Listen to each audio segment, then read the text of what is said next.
So, Rassie Erasmus not going to keep on as Springbok coach after the World Cup next year. That news came out after I kind of got up this morning. Yeah, a bit of a surprise. Just that, there's been a lot of news recently about a fair few coaches. Michael Cheika has been under the gun as to whether he's going to keep his job. That news is coming out before Christmas, apparently. Steve Hansen said he's going to make an announcement on his job. Joe Schmidt's already made his announcement with Ireland. Warren Gatland's already got his succession plan going with Wales. So yeah, I didn't see any news. I mean, maybe it just wasn't reported here in New Zealand. I didn't see any plans for Rassie to make any announcements, but he's gone ahead and done it.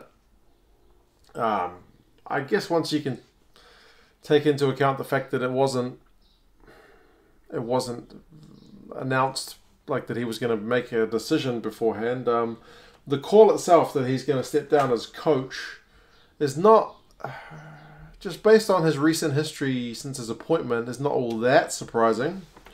I mean, someone can correct me if I'm wrong, but I seem to remember after he got the job as director of rugby and then Alistair Coetzee was kind of showing the door, it was the question mark of who's going to be the new coach. And then there were a few people that are even like, he appointed himself. A little bit surprised, like, okay. Like, there was always talk, like, maybe he'll do it himself. Maybe he'll just stick to the director of rugby role and find somebody else. But, appointed himself and gave himself a 6-year contract. But, the coaching thing, from what he says in his interview, was always going to be only temporary. And basically he said in his interview that trying to find a coach before the 2019 World Cup was going to be too hard. I think he used it would have been a suicide job to get somebody from outside the system to take over, is pretty much what he was quoted as saying. Someone might want to have a word with Rugby Australia, trying to appoint a coach late in the piece, because Rassie is saying even by the time he got his job, too late to change, that he had to kind of stay on for himself. So yeah, he's going to be done. He's gonna stick with the box, obviously, as this director of World Rugby, which is the initial role he was appointed to, and what he was doing at Munster, initially as well. So I suppose that's kind of where he sees himself, rather than on the paddock doing the operational stuff. He's kind of at the strategic level, making sure maybe that all the franchises are talking to each other, that he's putting everything in place, that the coaches have the best resources to work with to put in a winning side. So at that higher level, rather than just as head coach. So I mean, by all accounts, that's one of his strengths. So I don't think it's, I mean, obviously it's disappointing. I mean, his record at the minute is 50-50, which is not bad for a guy who just walked into the job, but a team that wasn't exactly setting the world alight under Coetzee. There was a lot of criticism on him. I think we kind of got short memories right up until that All Blacks win over the All Blacks in Wellington. Boy, was he getting a lot of heat, but that seemed to buy him a bit of time. And then from there on out, I think we've seen enough improvement to kind of give him a passing grade. So a lot of people are pretty disappointed that he's going to not be doing the coaching thing, but I guess you got to have a bit of faith that he knows his own strengths and he wants to be doing the director of rugby thing, and that he's going to find a coach who can step in and do that job. So yeah, who's going to lead them through to the 2023 World Cup? That's going to be an interesting one. The article I read mentioned Eddie Jones's name. I would have thought going with a South African coach in the first instance would probably be preferable. Who would the new coach be?